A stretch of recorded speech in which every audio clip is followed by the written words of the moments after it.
Parfois, au sein du jury, on a des dilemmes et certaines années, on a eu plusieurs prix spéciaux d'une certaine manière.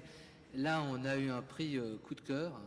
On pense à un grand philosophe qui a quitté notre monde il y a quelques mois, mérité le prix Pierre Simon. Dans un instant, Jean-Michel Beignet va vous dire qui et pourquoi. Jean-Michel, qui est philosophe lui-même et qui va rendre hommage à un philosophe qui, pour nous, devait faire partie un peu du panthéon du prix Pierre Simon. Merci Emmanuel. Je suis assez content de parler après Lionel et Alain qui ont insisté sur la bonne distance, ce que Goethe appelait le tact, le sens du tact. Et je trouve que dans ce que j'ai entendu là, c'est cette dimension de tact qui m'a retenu. Eh bien oui, nous avons décidé de saluer l'œuvre de Ruvén-Augien et de l'inscrire au palmarès du prix Pierre Simon 2017. L'œuvre de Ruvén-Augien est en effet celle d'un philosophe de la morale parmi les plus stimulants et les plus instructifs aujourd'hui. Lorsque Ruvén-Augien est mort, le 4 mai 2017, l'émotion fut très grande au sein de la communauté philosophique. Chacun l'avait connu, rencontré, ici ou ailleurs, dans un jury de thèse, dans un colloque, dans un bistrot. Chacun avait aimé son parler franc et son sourire si lumineux. Bien sûr, on entendait dire que les positions philosophiques de Ruvén étaient tout de même discutables, voire dérangeantes, qu'il y avait chez lui un goût pour la provocation, un goût parfois trop prononcé. Il défendait en effet les prostituées dans un livre intitulé La panique morale, et il avait aussi écrit « Penser la pornographie ». Mais on retenait qu'il était aussi et surtout un remarquable débatteur. Le contraire, cependant, d'un sophiste, car la vérité lui importait. Ruvén-Augien n'était en effet pas un moraliste, mais c'était l'observateur scrupuleux de la manière dont nous sommes ou croyons être moraux, nous qui croyons dans la force des principes ou seulement dans celle des calculs en vue du meilleur. Ce qui est certain, c'est qu'il était l'adversaire des bien-pensants, l'adversaire de ceux que Nietzsche classait sous l'étiquette de moraline.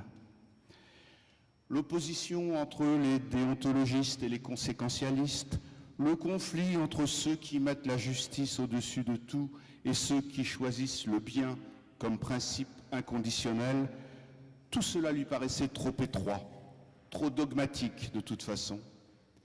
Il préférait affronter des problèmes. Il préférait largement affronter des problèmes plutôt que de discuter de principes, par définition toujours a priori. C'est là la marque d'un philosophe formé à l'école de la philosophie analytique anglo-américaine. L'inspiration de Ruvén-Augien venait de là, venait plus lointainement de la philosophie inaugurée par le Cercle de Vienne et par Wittgenstein dans les années 1920-1930. Réduire tous les problèmes métaphysiques et moraux à des questions de langage, dissoudre leur persistance en les révélant victimes d'un mauvais usage des mots et de la grammaire. Toutes les grandes questions qu'on se pose dans la société civile et dans les comités d'éthique procèdent d'un usage du langage qu'on doit pouvoir contrôler. Les discours sur l'homoparentalité, sur la bioéthique, sur le cannabis, sur l'euthanasie, etc. Toutes ces prises de parole et de parti sont empêtrées dans des concepts et des classifications qu'on doit pouvoir remettre à leur place. Il faut lire les pages que développe Ruvén-Augien pour distinguer entre les normes et les valeurs, entre les énoncés prescriptifs et les énoncés évaluatifs, entre les arguments logiques, épistémologiques et sémantiques. Toute une technicité bien dans la veine de la philosophie analytique pour soutenir au bout du compte une éthique qualifiée par lui de minimale. c'est-à-dire fondée sur un impératif de non-nuisance à l'égard des autres et sur la conviction qu'il est illusoire de croire que nous avons des devoirs à l'égard de nous-mêmes. En tant que minimaliste, écrivait Ruven, je divise nos règles de vie en deux grandes classes. Premièrement, celles qui sont morales et donc universelles. Elles se résument au souci de ne pas nuire délibérément à autrui et de ne pas commettre l'injustice. Deuxièmement, celles qui sont sociales et donc relatives. Elles sont en grand nombre, à l'image de la diversité de nos façons de nous habiller, de parler, de manger, de prier, etc. Ajouterai-je que la référence à Montaigne est insistante dans l'argumentation de cette éthique minimale. Cette éthique minimale ne fera peur qu'aux frileux, mais elle passionnera le débat avec les plus exigeants. Lisez le « Que sais-je » sur la philosophie morale, coécrit par Monique Cantos-Perber et Ruven Augien lui-même. Lisez le très long article intitulé « Normes et valeurs » dans le dictionnaire d'éthique dirigé par Monique Cantos-Perber. Vous y verrez à l'œuvre cette formidable intelligence appliquée à libérer l'esprit des préjugés et des convenances faciles. Il n'est certes pas aisé de défendre la gestation pour autrui. Ruven Augien l'a fait. Et Frédéric Joignot le rappelait dans l'article nécrologique qu'il a publié dans Le Monde des 7 et 8 mai 2017, en rappelant la polémique engagée contre lui par Sylvia Magazinski, par Laura Adler, par Gisèle Halimi et d'autres. Pas facile, assurément, d'endurer le reproche de faire le jeu de la marchandisation libérale des corps quand on veut défendre le principe de non-nuisance qui doit conduire les femmes à disposer de leur corps comme elles l'entendent. Les termes du débat sont en tout cas toujours clarifiés avec un philosophe de la trempe de Ruven Augien. Saviez-vous qu'il avait été d'abord auteur de bande dessinée? Ce n'est pas anodin. Je crois que cela lui a donné le goût de l'illustration. De fait, son œuvre philosophique, qui est si exigeante sur le plan des concepts et des arguments, eh bien cette œuvre philosophique n'est pas austère, car elle recourt constamment à l'illustration par des cas et des situations. Ses livres sont truffés d'expériences de pensée, à la manière des philosophes analytiques. C'est là ce qui leur donne un charme si singulier et qui les rend accessibles à un public élargi. Ruven Augien avait le génie des titres, ce qui a beaucoup contribué à la réception des chroniques qu'il publiait dans la presse et à l'attraction de ses livres. Songez à ce titre, « La liberté d'offenser, le sexe, l'art et la morale » en 2007. Songez à « L'influence des croissants chauds sur la bonté humaine » écrit en 2011, ou à « Mon dîner chez les cannibales » publié en 2016, etc.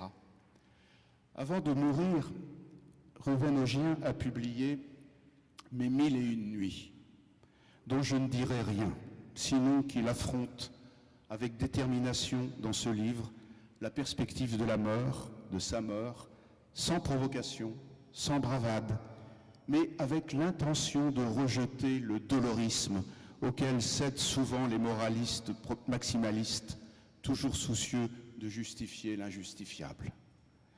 Ce dernier livre, qui m'a ému beaucoup, eh bien, il m'a semblé avoir été écrit dans la panique, par quelqu'un qui ne se dérobe pas à l'épreuve d'être cohérent avec soi, alors même qu'il aurait pu attendre d'être consolé par la philosophie qui l'a fait vivre. Je ne sais si l'on peut trouver le témoignage de son éthique minimaliste dans cette description de la maladie comme drame et comme comédie.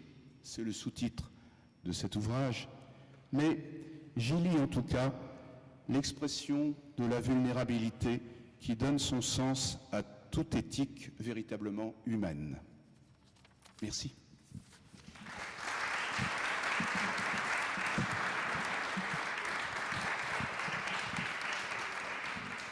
On va demander à une autre philosophe, Valérie Gâteau, qui a a été très proche aussi de Rouven. À la fois, elle va intervenir et puis on remettra symboliquement le prix à Valérie qui le transmettra aux frères de Rouven. C'est pas un exercice très facile de parler à la place de Rouven. Je pense qu'il aurait été beaucoup plus drôle que moi. Il faudra me pardonner. Je voulais d'abord remercier évidemment Emmanuel et Corinne de m'avoir invité donc à recevoir ce prix au nom de Rouven, dont j'ai eu la chance, comme Corinne qui est ici ce soir, d'avoir été pendant presque 10 ans son amie. Je suis sûre qu'il aurait été extrêmement heureux de recevoir ce prix.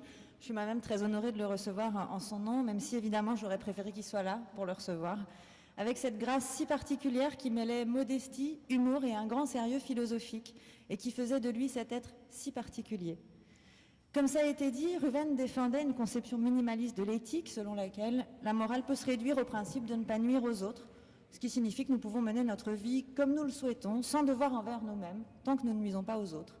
Je crois qu'on comprend mieux son éthique quand on sait à quoi elle s'oppose, c'est-à-dire aux conceptions maximalistes de l'éthique qui défendent que nous avons des devoirs envers nous-mêmes et pas seulement envers les autres, donc devoirs qui consistent à nous respecter, à mener une vie saine, à nous perfectionner, etc.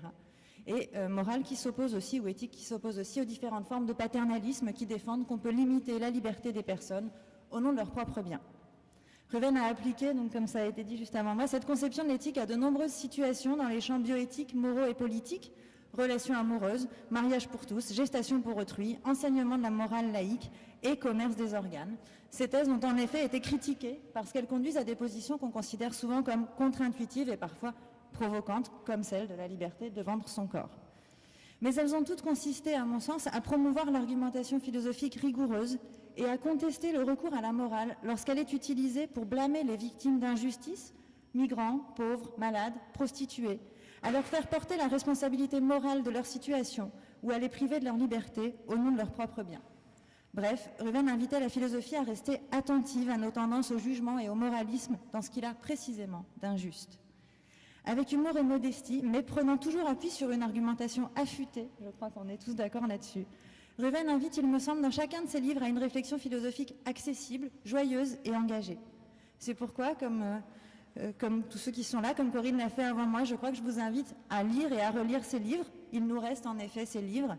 C'est à la fois beaucoup et bien peu, je pense, au regard de la perte qu'ils représentent pour tous ceux qui ont été ses proches et ses amis, et qui seront sans doute d'accord avec moi, et en ce sens, en désaccord avec lui, qui contestait régulièrement ce point avec une joyeuse ironie. Il était et reste irremplaçable. Merci beaucoup.